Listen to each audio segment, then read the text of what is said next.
أشهد أن لا إله إلا الله وحده لا شريك له وأشهد أن محمدا عبده ورسوله أما بعد فأعوذ بالله من الشيطان الرجيم بسم الله الرحمن الرحيم الحمد لله رب العالمين الرحمن الرحيم مالك يوم الدين إياك نعبد وإياك نستعين اهدنا الصراط المستقيم صراط الذين أنعمت عليهم غير المغضوب عليهم ولا الضالين. Hata Ramadhan hii na leo ni Ijumaa ya mwisho ya Ramadhan. Hii ni hisani ya Mwenyezi Mungu ya kwamba yeye amewajalia wingi wetu taufiki ya kufanya ibada na pia akawajalia taufiki ya kufunga saumu. Lakini pamoja na hayo yatupasa kuangalia ya kwamba kwa kufunga saumu za Ramadhan tu au kufanya ibada katika Ramadhan shabaha yetu haitimi, bali Mwenyezi Mungu ametusihi na ametuagiza ya kwamba jukumu lenu ni kuwa waja wangu wa kudumu wenye kufanya ibada na kufanya juhudi ya kutimiza haki za ibada zangu. Basi katika siku hizi watu waliopata taufiki hii ya kuzingatia swala au uswali sala kwa jamaa, waswali sala za nafali, wasome Qur'ani tukufu, na Mwenyezi Mungu amewawezesha kufanya hivyo. Sasa ni wajibu wao ya kwamba waendeleze mema hizi, na tukiendeleza mema hizi ndipo tunaweza kufikia shabaha ile ambayo Mwenyezi Mungu ameieleza kama shabaha ya kuumbwa kwa binadamu. Na katika zama hizi sisi kwa kufanya bayat juu ya mkono wa mtumishi mkweli wa Mtume sallallahu alaihi wasallam tumejadidisha ahadi hii. Basi ili kufuata hiyo yatupasa kuendeleza juhudi yetu kwa nguvu zote, na leo pia na siku 2-3 za Ramadhan zilizobaki.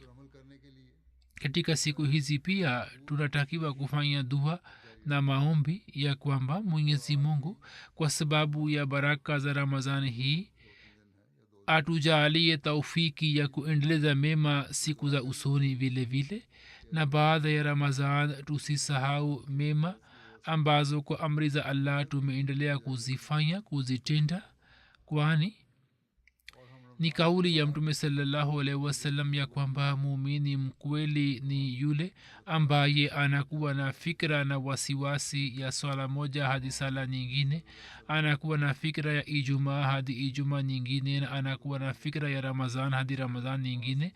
Yani yeye anasubiri ili siku zifike na mimi niweze kufanya ibada, na katika muda huo niendelee kutekeleza na kufanya mema na mambo mazuri ambayo Allah ametoa amri za kuyafanya, na makosa yatendako katika muda huo ibada hizi ziwe kafara zake. Mtume amesema kwamba mema hizi zinakuwa kafara, yani njia ya msamaha. Basi kama ambavyo Ramadhan ni muhimu, vivyo hivyo kila swala ni muhimu, kila Ijumaa ni muhimu. Si kwamba ni Ijumaa ya mwisho ya Ramadhan hivyo ina baraka, kila Ijumaa ina baraka. Katika zama hizi kama nisemavyo, Mwenyezi Mungu alimtuma Masihi Maud, na sisi tukapata taufiki ya kumkubali yeye, kumpokea yeye. yeye aliisihi jamaati yake nasaha nyingi sana kwamba kivipi mnaweza kuwa waislamu wa kweli, kwa namna gani mnaweza kuwa waja wa kweli wa mungu, kwa njia gani mnaweza kuwa watu wa umati wa mtume salallahu alaihi wasallam. Sisi tunatakiwa kuyakumbuka yote. safari moja akisihi alisema, mimi mara nyingi nimeiambia jamaati yangu ya kwamba nini msitegemee bayati yangu hii tu, maadamu hamtafikia uhakika wake hamwezi kupata wokovu. Mwenye kutegemea ganda anakosa kiini, yani kitu halisi. Alisema kama mfuasi si mwenye kutenda amali, utukufu wa yule anayemfuata yeye hauwezi kumfaidisha chochote. Kusema kwamba nimefanya bayat ya mtukufu fulani, nimefanya bayat ya masihi maud, sasa nimepata mengi, alisema hapana, hiyo haiwezi kutokea mpaka sisi wenyewe tufanye amali. hadi wakati ule bayat hiyo haiwezi kutunufaisha chochote. kuna mfano wake, alisema kama mtu aende kwa daktari, daktari ampatie dawa, mtu huyo aweke dawa nyumbani na asitumie, hatapata faida yoyote. faida ataipata ambapo atatumia dawa ile au tiba yake, atatumia dawa na atafuata maagizo ya daktari. alisema mimi nimeandika kitabu kimoja, safina ya nuhu, someni mara kwa mara safina ya nuhu, humo kuna nasaha kwa ajili yenu, na mtakaposoma mara kwa mara na mtafuata nasaha na kisha mtajaribu kushika nasaha katika maisha yenu ambazo sawa na amri za allah na mtume wake zimeandikwa humo, nini mtazifuata, ndipo mtafanikiwa katika maisha, na ndiyo kitu ambacho katika bayati kitawafaidishieni. alisema mwenyezi mungu anasema, mtu amefaulu aliyetakasika, yani kad aflaha man zakkaha, aliyetakasa nafsi yake akafanikiwa. mtakapofuata ndipo mtapata faida. akitoa mfano alisema, wapo maelfu waliowezi, wazinzi, waovu, walevi, washinzi, na wanadai kwamba sisi ni katika umati wa mtume salallahu alaihi wasallam, lakini je, kwa hakika ni wa kweli katika madai yao? je, wana haki ya kuitwa wafuasi wa umati wa mtume sallallahu alaihi wasallam? alisema hapana, la hasha, hiyo haiwezi kutokea. mtu wa umati wake ni yule tu ambaye anafuata mafundisho yake yote, na kama hafuati mafundisho yake hawezi kuitwa watu wa umati wake. jambo hilo ni lenye kumzalisha mtume sallallahu alaihi wasallam. basi daima tunatakiwa kuyakumbuka mambo hayo, ya kwamba kazi yetu ni kufanya amali sawa na mafundisho haya ambayo ni ya islam na ni amri za allah ambazo mtume sallallahu alaihi wasallam ametupatia amri, na katika zama hizi za masihi maud ametusihi. sehemu moja aliwahi kusema ya kwamba kama mmeingia katika jumuiya hii mufuate mafundisho yake. alisema kwamba baada ya kuingia katika jamaat masaibu pia yanamfikia mtu.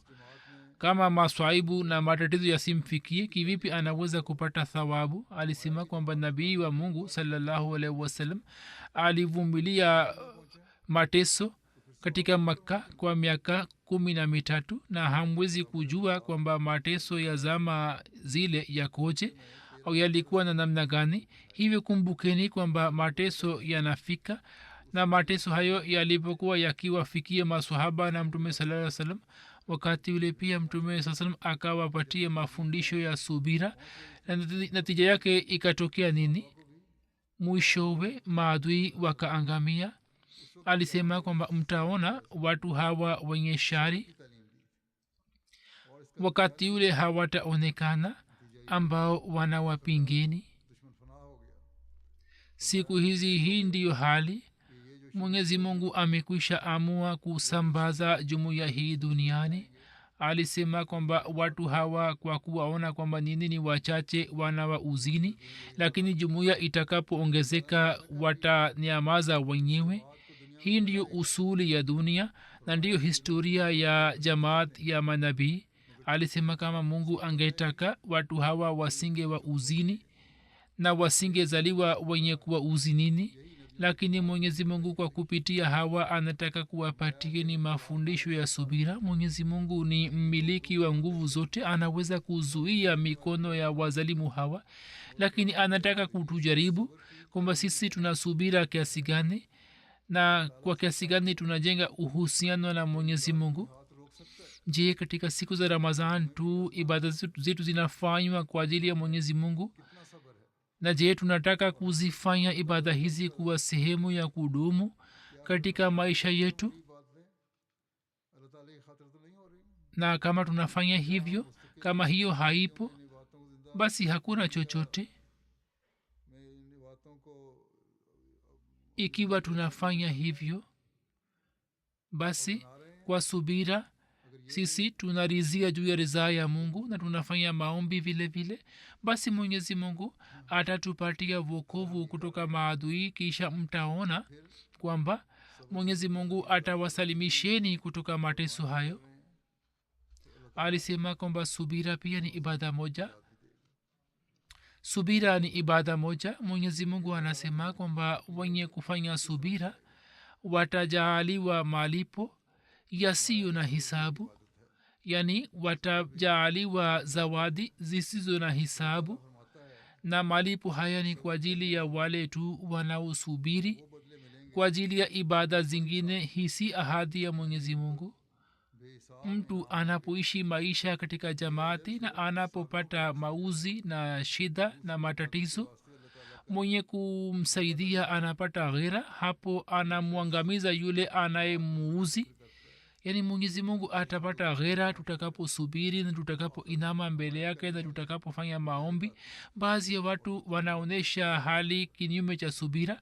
ni sawa matatizo yanaendelea kupatikana haswa nchini pakistan, lakini mwenyezi mungu anatutaka na masimu amesema kwamba tufanye subira. sio kwamba katika ramazani hii tumefanya maombi, bali maombi haya na matendo hayo mema tutakapoyafanya kuwa sehemu ya kudumu ya maisha yetu, ndipo tutapata faida. alisema kwa imani sana kwamba jamaati yangu ni katika chini ya msaada wa mwenyezi mungu, na kwa kuvumilia shida na matatizo imani inaimarika. hakuna kitu kama subira. haya ni mambo ambayo tukiyakumbuka inshallah tutaendelea kupata maendeleo, na maadui hawezi kuleta kizuizi katika shughuli zetu, hawezi kuleta kizuizi kwenye mipango yetu. sharti ni lile lile kwamba matendo yetu yawe mema na tuweze kufanya kila kitu kwa ajili ya ridhaa ya mwenyezi mungu. sehemu moja alisema kwamba nini, msiiangukie dunia bali mwelekee kwa mungu, na mtakapoelekea kwa mungu basi mtaona namna ambavyo allah anawarahisishieni. kisha kuhusu uchamungu alitoa nasaha na alisema kwamba historia inatuambia kwamba mwanzoni mtu anayekuwa muislamu mkweli analazimika kufanya subira. zama ikawa adhi ya maswahaba kwamba wakavumilia kwa kula majani. saa nyingine walikuwa hawapati hata kipande cha chapati. alisema mtu hawezi kumtendea mwingine wema mpaka mungu amtendee kwa wema. mwenyezi mungu akitaka basi mtu anapata wema kutoka kwa wanadamu, na mtu anaposhika ucha mungu basi mwenyezi mungu anamfungulia milango. hili ni wazo lenu kwamba watu watawatendeni kwa wema. kama haya si matakwa ya mwenyezi mungu kwamba wema utendeke, hata kama mufanye juhudi watu hawawezi kuwahurumieni. kwa ajili ya kushika uchamungu na wema, kuinama kwa mbele ya allah ni muhimu sana, na mtakapopata ridhaa yake na sisi tutakapoanza kushika uchamungu, basi mwenyezi mungu inshallah atatufungulia milango ya fadhili zake. hivyo alisema kwamba muwe na imani ya kweli juu ya allah, hapo mtapata kila kitu, kwani mwenyezi mungu anasema man yattaqillaha yaj'al lahu makhraja wa yarzuqhu min haythu la yahtasib. Mtu anayeshika ucha Mungu, Mwenyezi Mungu atamtengenezea njia na atamjalia riziki kutoka sehemu ambayo hawezi kuwa na fikra yake. Mwenyezi Mungu atamrahisishia kwa namna mbalimbali. Hayo ni mambo tunatakiwa kuyakumbuka kama tunataka kupata mafanikio na kupata fadhili na faida ambayo ni faida ya Ramadhani hii au ni ya kila Ramadhani. Kisha kwa ajili ya haki za binadamu alisema kwamba mukae kwa pamoja. Kama mtapendana, Mwenyezi Mungu pia atawapendeni. Sasa ibada hizi si ibada za kizwahiri, bali katika siku za Ramadhan mtakapofanya juhudi ya kuonesha hulka tukufu, wapo wengi ambao wanafanya hivyo. Ni muhimu kuendeleza hulka hizi njema na tukufu, na juu ya mambo madogo madogo, juu ya mizozo midogo midogo, juu ya matatizo madogo madogo na masuala madogo madogo, hitilafu zinazotokea baina yetu tuzimalize na tuishi maisha ya upendo na amani. Na tukifanya hivyo, basi mvua ya fadhili ya Allah itateremsha, itanyesha juu yetu. Kisha akitoa nasaha alisema kwamba ni muhimu kwa jamaati yangu kwamba katika zama hizi ambapo kila upande kuna upepo wa upotevu, tushike ucha Mungu. Tuone katika zama hizi ni njia gani ambayo haitumiki kwa ajili ya kuwapotosha watu. Vyombo vya habari vya kila aina, juhudi za kila aina zinaendelea kufanywa. Watu wa dunia wametumia kila njia ili kuwapotosha watu na kuwapeleka mbali na Mwenyezi Mungu. Katika muda kama huo, ni jukumu letu sisi tunaodai kwamba sisi katika zama hizi kwa ajili ya kujadisha dini na kwa ajili ya kuhuisha Islam kwa mara nyingine tena tumemkubali Masihi Maud, ni kazi yetu, ni jukumu letu kwamba sisi tufanye juhudi ya kuepukana navyo. Tujichunguze kwamba ni wangapi kati yetu ambao wanasalimika nayo. Vijana, watu wenye umri mkubwa, kina mama, watoto, kila mmoja ajichunguze. Anasema hii ni hali ya dunia kwamba watu hawaenzi amri za Allah, hawajali haki na nasaha zake. Mungu ametoa nasaha gani watu hawazijali? Alisema kwamba watu wameiangukia dunia na shughuli zake. Sisi tujichunguze, tutakuta mambo hayo ndani mwetu kwamba sisi tunazama katika mambo ya kidunia zaidi. Saa nyingine sisi tunasahau kuswali, wengine hawajali Ijumaa, baadhi hawajali mema. Kwa ajili ya kupata haki wanafanya juhudi, wanajaribu kunyang'anya haki za wengine. Hayo ni mambo ambayo hayawezi kutuwezesha kupata ukaribu wa Mwenyezi Mungu. Hivyo upande mmoja tunafanya maombi katika Ramadhan kwamba Mungu atujalie taufiki ya kutenda mema, atutimizie mahitaji yetu. Hapo tutalazimika kufuata mambo ambayo Allah ametuambia. Tutalazimika kufanya juhudi, sio dua peke yake. Alisema kwamba watu wameangukia dunia, iwe hasara ya dunia, wanaanza kupiga kelele na kulia, na kwa ajili ya kusalimisha kutoka hasara ya dunia, kama nisemavyo, wanapoteza haki ya Mwenyezi Mungu kwamba wasipate hasara ya dunia. Kama tofauti inatokea katika haki ya Mungu itokee. Hawazingati mambo ambayo Allah amewaambia, hawatimizi haki za wanadamu, wanaenda mahakamani, kesi zisizo sahihi. Kisha kwa ajili ya kupata ushindi juu ya wengine wanatoa hoja za uongo, wanatoa hoja za batili. Wanapoambiwa na mawakili pia wanajaribu kuwaambia kwamba watoe shahidi za batili.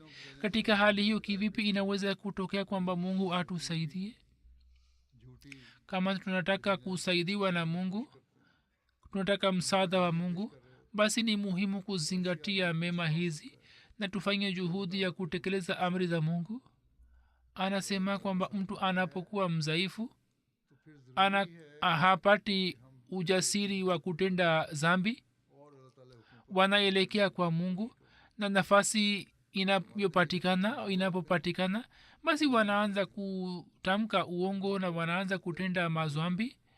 Urahisi unapotokea na starehe zinapopatikana katika maisha, wanasahau kwamba mungu ametujaalia starehe hizi na wasaa, na hali yetu kabla yake ikoje. Kutoa shukrani ya mwenyezi mungu ndio hii kwamba tuendeleze mema hizi na tusijaribu kunyang'anya haki za allah na haki za waja wake. Kama wananyang'anya haki, sababu yake ndio hii kwamba hawana uchamungu wa kweli. Alisema kwamba kama uchamungu wa kweli upatikane, basi mtu hawezi kutenda matendo ya namna hiyo. Alisema kwamba sehemu kubwa inapatikana katika hadisi na baraka vile vile, lakini imani haipo mioyoni na hali ya kimatendo haipo. Wapo baadhi kuongea, wanaongea mengi kuhusu hadisi na Qurani, lakini hali ya kimatendo na imani yao haipo. Anasema kwamba mwenyezi mungu amenituma kwamba mambo hayo yapatikane tena. Mwenyezi mungu alipoona kwamba medani iko wazi, matakwa ya uungu wake hayakupenda kwamba medani hiyo iwe wazi na watu waendelee kukaa mbali naye. Hivyo kinyume chake mwenyezi mungu anataka kuhuisha na kuumba kaumu ya watu walio hai. Hivyo ni mahubiri yetu kwamba mtu apate maisha ya uchamungu. Sisi tumekuwa kaumu mpya, tumekuja katika baiat ya masihi maud, hivyo tutalazimika kushika uchamungu na tunatakiwa kufanya hivyo. Kisha anasema kwamba takwa si kitu ambacho mtu apate kwa mdomo wake tu, bali shetani anamchochea, anampoteza, anawapoteza wanaoshika uchamungu. Shetani anawapotosha watu. Ametoa mfano wake kama vile tukiweka sukari kidogo, sisimizi wengi wanakuja. Yani tukiweka sukari sehemu fulani, sisimizi wanakuja juu yake. Hii ndiyo hali ya matendo ya kishetani ambayo kwayo hali ya udhaifu wa binadamu inaonekana na inajulikana. Anazani kwamba nimekuwa mtu mwema na shika ucha mungu, lakini shetani anamshambulia. Wakati ule anapata kujua kwamba yeye hakusalimika kutoka mashambulio ya kishetani na bado hakuja katika uhifadhi wa mwenyezi mungu kikamilifu. Alisema kama mungu angetaka basi mtu asingekuwa na udhaifu huo. Mtu kama amefanya wema kiasi fulani, anazani kwamba nimeanza kushika uchamungu wa kweli. Huo sio uchamungu wa kweli, bali ni uchamungu ambamo shetani anamshambulia, na anamshambulia kama vile ametoa mfano kwamba sisimizi wanakuja juu ya sukari na kitu kilichotamu. Vivyo hivyo shetani pia anamshambulia, anatia kwenye ubongo wake kwamba umekuwa mtu mwema. Hali hiyo inapotokea, basi anakwenda mbali na mema, kibri inazalika ndani mwake. Alisema kwamba wanaoshika uchamungu wanatakiwa kuwa na tahadhari sana, na hiyo inaweza kutokea ambapo mtu awe na elimu ya jambo hili kwamba chemchem ya kila nguvu ni dhati ya mwenyezi mungu. Nabii au mtume hana uwezo kwamba aweze kuwapatia wafuasi uwezo. Nabii na mitume kwa kufuata mafundisho yao mtu anapata baraka, lakini mwenyezi mungu ndiye mwenye nguvu, na nabii na mitume pia wanawaongoza watu kwamba waende kumwomba mungu nguvu yake, na nguvu hiyo inapotokea kutoka kwa mungu mtu anapata mabadiliko. Na ili kujipatia ni muhimu mtu atumie dua, na swala ni kitendo chema ambacho kwacho udhaifu wa kishetani unaondoka, na hiyo ndiyo dua. Shetani anataka kwamba mtu awe mdhaifu, kwani anajua kwamba kama yeye atajirekebisha kwa kupitia njia ile ile, na kwa ajili yake ni muhimu kujitakasa. mtu anapokuwa na uchafu na unajisi, shetani anaendelea kumpenda.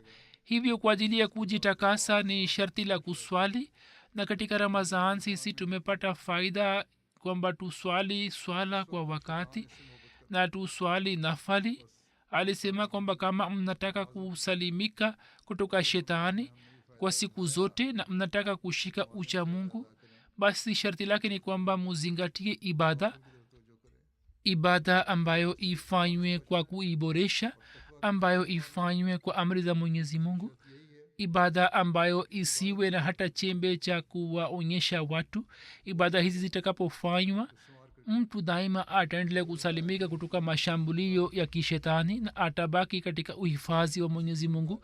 kisha kuhusu ucha Mungu alisema kwamba ili mtu awe mcha Mungu ni muhimu kwake kwamba baada ya kuepukana na mambo makubwa kama vile uzinzi, uvizi, kunyang'anya haki, kuwaonyesha watu, kibri, uchoyo, yani mtu awe imara katika kuacha vitu hivi, na pia aepukane na hulka mbaya. kinyume chake pia apate maendeleo katika hulka tukufu. kwa ajili ya ucha Mungu ni muhimu kwamba mambo makubwa mtu akae mbali nayo na hulka mbaya aepukane nazo. lakini hiyo haitoshi, bali atalazimika kushika hulka tukufu kinyume chake. huu ndio ucha Mungu wa kweli, yani kwa kuondoa maovu, kukanyaga wema na mema ni kitu halisi. kumaliza hulka mbaya na kushika hulka njema ni jambo halisi. kuepukana na maovu si ucha Mungu peke yake, bali kwa kuepukana na maovu na kisha kutenda mema ni ucha Mungu wa kweli.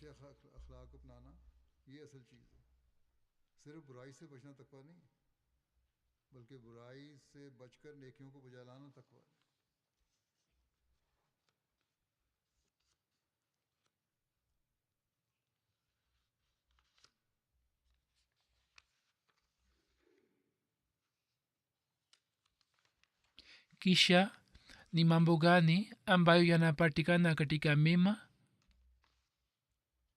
kuwatendea watu kwa wema, kwa upendo, kwa furaha na kwa hulka njema, kuwahurumia, kuwa na unyofu wa kweli na Mwenyezi Mungu na kuonesha imani na kutafuta nafasi za kutoa huduma, kufanya juhudi kwamba mtu apate taufiki ya kutenda shughuli na kazi ambazo Mungu anazipenda. kwa kupitia mambo hayo mtu anaitwa mcha Mungu. alisema mambo hayo yakipatikana kwa binadamu, watu hawa wanakuwa wacha Mungu. kisha alisema kwamba watu hawa wanapokuwa na hali hii, Mungu anakuwa wali wao, kwani Mungu anasema mwenyewe kwamba la khawfun alaihim wala hum yahzanun, hawatakuwa na hofu wala hawatahuzunika. kisha anasema sehemu nyingine, wa huwa yatawalla salihin, Mwenyezi Mungu anakuwa anatosha kwa ajili ya watu wema. katika hadisi imepatikana kwamba Mungu anakuwa mkono wao ambao wao wanashika, anakuwa jicho lao ambao wanaona, anakuwa sikio lao ambalo kwalo wanasikia, na anakuwa miguu yao ambayo kwayo wanatembea. na hadisi moja inasema kwamba mtu anayepinga wali wangu, mimi namwambia kwamba njoo ushindane nami. na sehemu nyingine alisema kwamba mtu anapomshambulia wali wa Mungu, Mwenyezi Mungu anamshambulia kama vile mtu akinyang'anya mtoto kutoka simba ali mama yake, na huyu anamshambulia kwa ghadhabu. alisema kwamba rehema ya Mungu inapatikana mtu anapoelekea kwa Mungu, Mungu pia anaelekea kwake. rehema za Mwenyezi Mungu mtu kila mmoja hawezi kuzipata, na wale wanaozipata zinakuwa nishani kwao. sasa pamoja na Mtume sallallahu alaihi wasallam nishani zilioneshwa, maadui walifanya juhudi ili waweze kupata ushindi juu yake, lakini hawakuweza kufanikiwa hadi mipango ikapangwa ya kuumua Mtume sallallahu alaihi wasallam, lakini mwishowe wakashindwa. anasema kwamba katika mioyo yenu muendeleze silsila ya upendo na azma na heshima na taazima ya mwenyezi mungu, na kwa ajili yake hakuna kitu kama swala.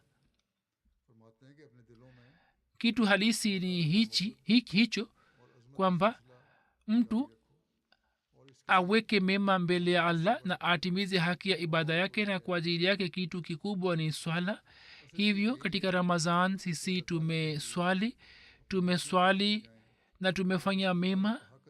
sasa kuendeleza mema hizi kwa ajili ya kupata rehema ya mwenyezi mungu, kuzifanya kuwa sehemu ya kudumu ya maisha yetu ni muhimu, na bila kufanya hivyo hatuna namna, hatuna jinsi.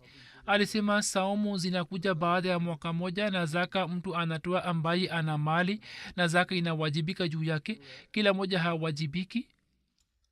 Lakini swala ni wema ambao kila mtu analazimika kuswali mara 5, awe tajiri au maskini, awe mkubwa au mdogo, ana wajibu wa kuswali. hivyo muswali mara kwa mara, na muswali kwa wazo hili kwamba mimi nimesimama mbele ya zwati mwenye nguvu, kwamba kama akiamua basi akubali sasa hivi. mtu awe na imani kamili kwamba nimesimama mbele ya mwenyezi mungu ambaye ni mwenye nguvu, kwamba akipenda basi akubali sasa hivi dua yangu. alisema kwamba watawala wa dunia wanahitaji hazina zao, na wanakuwa na wasiwasi kwamba hazina zao zisiwe bila hela. wanakuwa na fikra ya umaskini, na wanakuwa na wasiwasi kwamba tukitumia hazina hizi tusije tukakosa hazina. siku hizi katika dunia ya kimagharibi ambao wanajielewa kuwa matajiri, hii ndio hali yao. walikuwa wanafikiri kwamba sisi tuna hela nyingi haitakwisha, lakini hali imekuwa tete, uchumi unaendelea kuporomoka, sarufu inaendelea kupungua ya paundi na dola vile vile, na ufisadi umepatikana kote kote, na wamepata wasiwasi, ndio maana wameleta vikwazo juu ya wengine.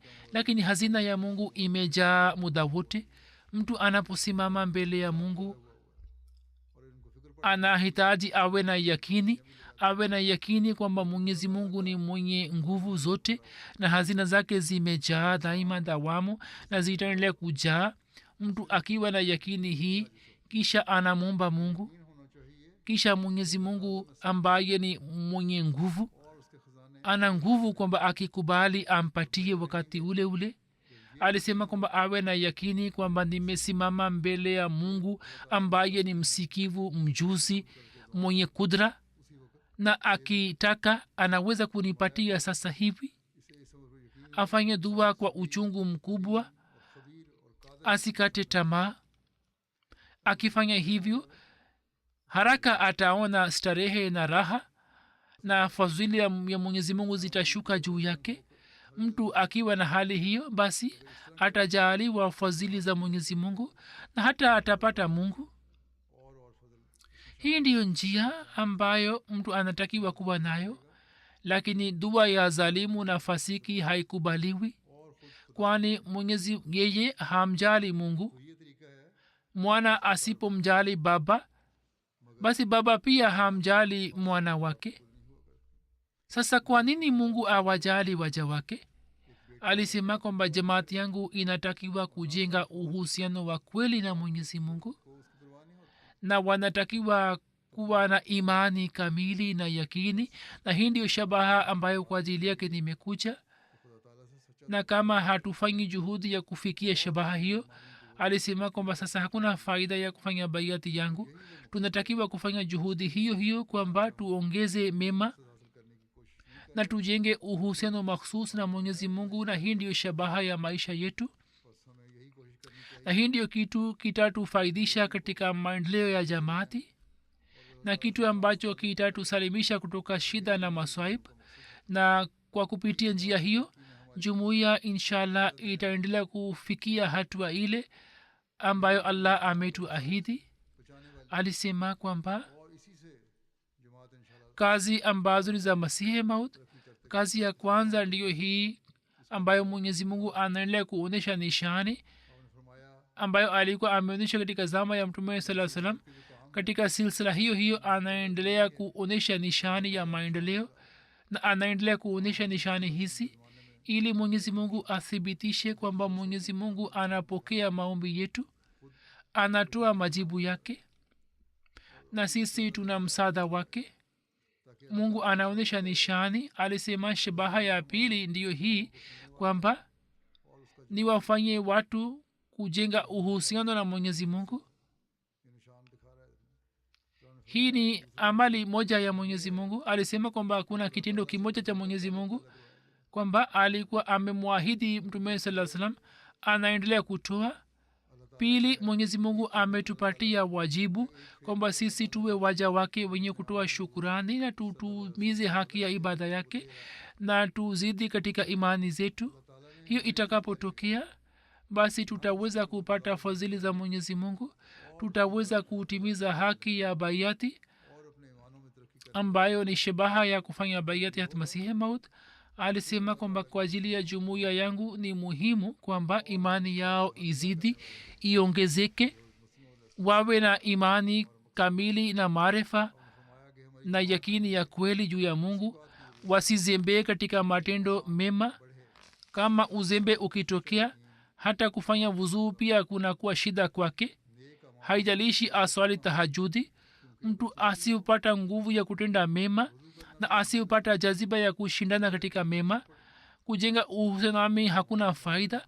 Kama mtu hapati mabadiliko, hapati jaziba ya kutenda mema, hapati jaziba ya kufanya ibada ya mungu, kama hawana jaziba ya kuonesha hulka tukufu, basi hakuna faida ya kufanya baiati yangu. Alisema kwamba katika jamaati yetu anaingia yule tu ambaye anayafanya mafundisho yetu kuwa mfumo wa maisha yake, na sawa na hima na juhudi na uwezo wake anafuata mafundisho haya. Lakini mtu ambaye hatendi matendo mema akumbuke kwamba mwenyezi mungu ameamua kuifanya jamaat hii kuwa jamaat makhsus, na mtu kwa kujiandikisha tu hawezi kubaki katika jumuiya. Muda unawadia katika maisha yake ambapo kwa bahati mbaya anaweza kujitenga nayo na atajitenga tu. Hivyo kwa kadri mnavyoweza mufanye juhudi ili matendo yenu yaendane na mafundisho mnayopewa. Alisema kwamba matendo ni kama mabawa. Bila matendo mtu hawezi kuruka katika ulimwengu wa kiroho. Kama vile ndege wanaruka hewani kwa mabawa yao, matendo pia ni kama mabawa ya kiroho, na mtu anaweza kuruka na kupata ukaribu wa mwenyezi mungu kwa kupitia matendo hayo kama ni mabawa. Alisema kwamba ndege wanakuwa na akili na ufahamu. Wasipotumia akili na ufahamu ambao allah ameweka katika asili yao, basi shughuli wanazozitenda zisitendeke. Kwa mfano, nyuki asipokuwa na ufahamu na akili hawezi kuzalisha asali. Vivyo hivyo njiwa ambao wanapeleka ujumbe, njiwa alikuwa anatumika kwa ajili ya kufikisha ujumbe, walikuwa wanatumia ufahamu wao na walikuwa wanafikisha barua katika maeneo ya mbali. Vivyo hivyo shughuli za ajabu zinafanywa kwa kupitia ndege. Hivyo ni muhimu kwa mtu kwamba atumie busara na ufahamu wake na afikiri kwamba kazi ninayofanya je ni sawa na ridhaa ya mungu au la. Akiona hiyo na akitumia ufahamu, basi ni muhimu kwake kutumia mikono yake.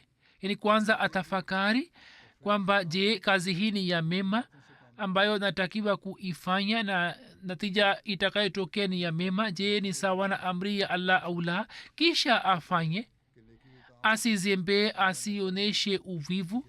Ni muhimu kwake kuona kwamba mafundisho yawe sahihi. Saa nyingine inatokea kwamba mafundisho yanakuwa sahihi, lakini mtu kwa ujinga wake au kwa sababu ya njama ya mwingine au kwa sababu ya upotoshaji wa mwingine anaingia kwenye udanganifu. Inatokea kwamba shetani anamdanganya ni muhimu kwake kuelewa mafundisho. Ni muhimu kwa ahmadia kwamba kwa ajili ya kutenda amali na matendo mema kwa ajili ya kujipatia ukaribu wa mungu afanye juhudi na atafakari kwanza, ajichunguze, atafakari, afanye dua, kisha atende matendo yake na awe na shabaha moja tu kwamba kazi yangu na shabaha yangu ni kupata ridhaa ya mwenyezi mungu. Tutakapofuata mafundisho hayo ndipo tutaweza kufikia shabaha na kusudio la kufanya baiyat ya masihi maut. Sehemu moja akitoa nasaha kuhusu kuongeza viwango vya ibada alisema kwamba muchukue sehemu kamili kutoka mapenzi ya allah na tauhidi halisi itapatikana kwa kupitia hiyo. Na pale mnapokiri kwamba sisi tunampenda mungu na mnataka kusimamisha tauhidi yake, kwa ajili yake ni muhimu kwamba muiname mbele ya allah na mulie mbele yake na kwenye kizingiti chake. Hayo yatakapotokea tutaweza kushika tauhidi kweli na kufuata na kusambaza. Kisha akitoa ufafanuzi wake kwamba kumpenda mungu kuna maana gani, alisema kwamba maana yake ni kwamba mtu amtangulize mwenyezi mungu juu ya wazazi, juu ya mke, juu ya watoto na juu ya nafsi yake na juu ya kila kitu. Hivyo Qur'an tukufu inasema fazkurullaha kazikrikum abaakum au ashadda zikra, yani mumkumbuke mwenyezi mungu kama ambavyo mnawakumbuka baba zenu, bali mumkumbuke mungu kwa upendo ulio mkubwa zaidi. Alisema kwamba hapo mnatakiwa kufikiri kwamba mwenyezi mungu hakutoa mafundisho haya kwamba nini mumuite mungu kwa jina la baba, bali ametufundisha ili tusije tukapata udanganyifu kama wanasara walivyopata, kwamba mungu asiitwe kwa jina la baba.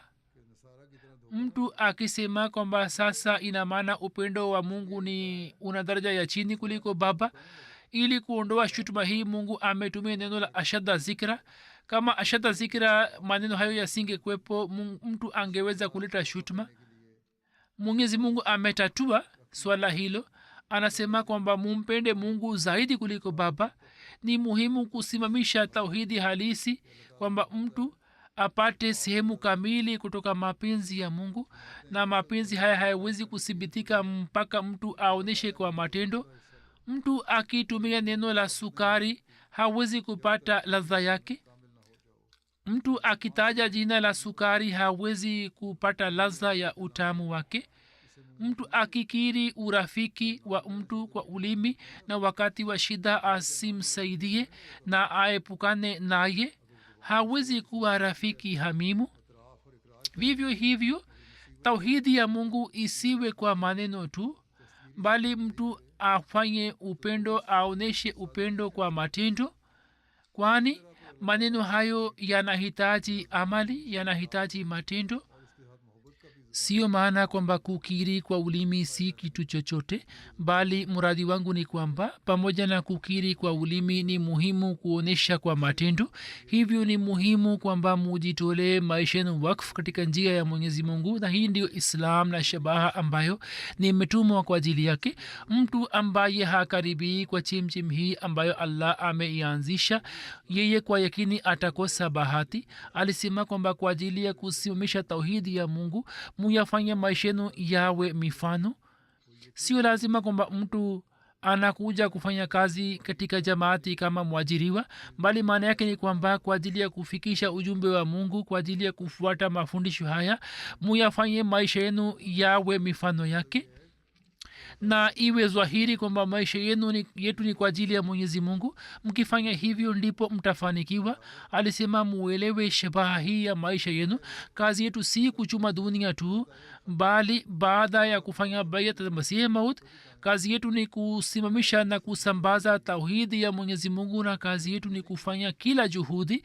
Na fikira hii itakapopatikana, basi kila mwanajumuiya atatoa mchango wake kwa ajili ya kupeperusha tauhidi, bendera ya tauhidi ya mwenyezi mungu, na kwa ajili ya kusambaza mafundisho katika dunia, na kwa ajili ya kuwaleta watu chini ya bendera ya mtume, atafanya juhudi. Hivyo katika ramazan hii pale tulipofanya ahadi hizi kwamba tutazingatia ibada zetu, tutazingatia hulka zetu tukufu, tutatenda mema, tutazingatia kwamba tusambaze tauhidi ya mungu, basi kwa ajili yake tutalazimika kufanya juhudi, na juhudi hiyo haitakiwi kumalizika pamoja na ramazan hii, bali inatakiwa kuendelea kwa mwaka mzima.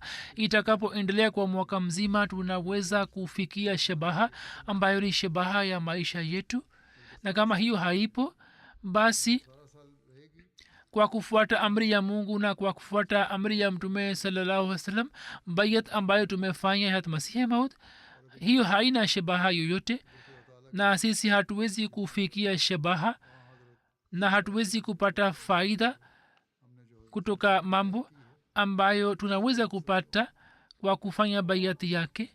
Hivyo daima tunatakiwa kuangalia kwamba tumefanya bayati, hapo kazi yetu ni kujipatia mabadiliko makhsus, na katika ramazan maombi tuliyofanya na mema tuliyotenda, kazi yetu ni kuyafanya kuwa sehemu ya kudumu ya maisha yetu. Masihi maud anasema sehemu moja, kama mtaishi katika dunia kama watu wa dunia, hamtapata faida yoyote.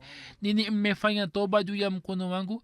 Kufanya toba juu ya mkono wangu kuna hitaji mauti ili mupate maisha mapya. Kama hamkufanya bayat kwa moyo wa kweli, hakuna natija yake itakayotokea. Kwa bayat yangu mungu anataka ikirari ya moyo, mtu anayenikubali kwa moyo wa kweli na kisha anafanya toba juu ya mazambi yake. Mungu mwingi wa rehema anasamehe mazambi yake, na huyu anakuwa kama mtoto anayezaliwa, ndipo malaika wanamlinda. Ametoa mfano kwamba kwenye kijiji akipatikana mtu mmoja mwema, kwa ajili yake tu mwenyezi mungu anasalimisha kijiji chote, lakini maangamizi yanapotokea yanatokea kwa wote. Lakini hata hivyo mwenyezi mungu anawasalimisha waja wake. Hii ni suna ya mungu kwamba kama mmoja ni mwema, kwa ajili yake wengine pia wanasalimishwa. Hivyo siku hizi kama ilivyo hali ya dunia, sisi tunapofanya juhudi ili kujisalimisha na kuwasalimisha vizazi vyetu, tufanye juhudi ya kusalimisha dunia, na tufanye juhudi ya kusimisha tauhidi duniani, tufanye juhudi ya kuwaleta watu chini ya bendera ya mtume sallallahu alaihi wasallam.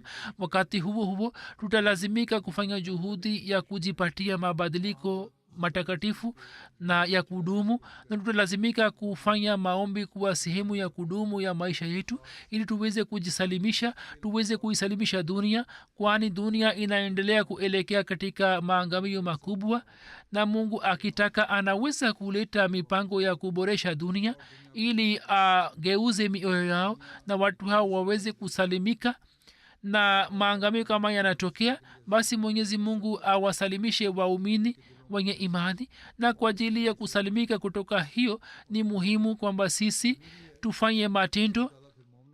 tufanye matendo na amali, kwamba fadhili ya allah ziendelee kubaki juu yetu daima dawamu.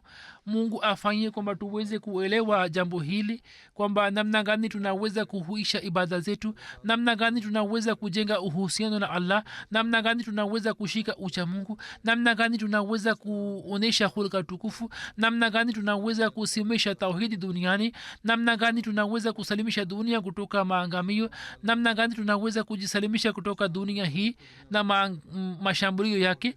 Vitu hivi vitakapotokea na tutakapopata hisia hizi, tunaweza kutimiza haki ya bayat ya masihi maud. mungu afanye kwamba tuweze kutimiza haki ya bayati, na ramazani hii iwe sababu ya kutuletea mabadiliko na baraka. mungu atujalie rehema na fadhili zake, na siku hizi za ramazan zijazo na mwaka mzima na hadi ramazan ijayo tuweze kutimiza haki ya ibada ya mwenyezi mungu, tuweze kutimiza haki za